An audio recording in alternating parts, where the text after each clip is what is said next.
శ్రీమతి ఇందిరాగాంధీ గారు దళితులు, గిరిజనులు, ఆదివాసీలు, బలహీన వర్గాల యొక్క ఆకలి కేకలను, ఆలోచనను చూసి రోటీ కప్డా ఔర్ మకాన్ అనే స్లోగన్ తోటి ప్రజలకు రోటీ కప్డా ఔర్ మకాన్ అనే విధానాన్ని తీసుకొచ్చి పేదలకు సహాయాన్ని అందించారు.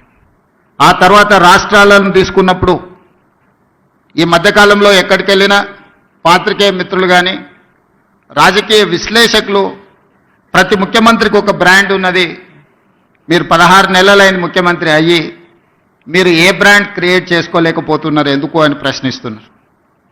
నేను చాలా సందర్భాలలో నవ్వి వదిలేసిన, ఎందుకంటే ప్రశ్న అడిగేవాళ్ళు నేను ఏ బ్రాండ్ కోసం ప్రయత్నం చేస్తున్నో వాళ్ళ అవగాహన చేసుకునే పరిస్థితుల్లో లేరు అని.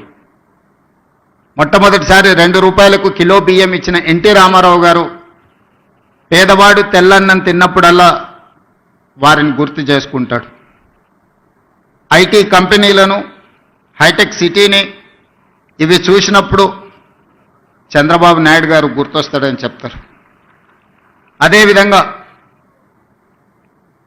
జలయజ్ఞం, వ్యవసాయాన్ని ప్రాధాన్యతగా తీసుకొని ఉచిత కరెంటు నుంచి సాగునీటి ప్రాజెక్టుల వరకు రైతుల సమస్యలను చర్చించినప్పుడు రైతు బాంధవుడుగా డాక్టర్ వైఎస్ రాజశేఖర రెడ్డి గారు గుర్తొస్తారు. సరే, ఇంకొంతమంది కొన్ని రకాలుగా కొన్ని బ్రాండ్స్ క్లెయిమ్ చేస్తూ ఉంటారు, ఉద్యమకారులమని, తెలంగాణ ప్రదాతలమని. వాళ్ళ గురించి నేను పెద్దగా చర్చించదలుచుకోలేదు.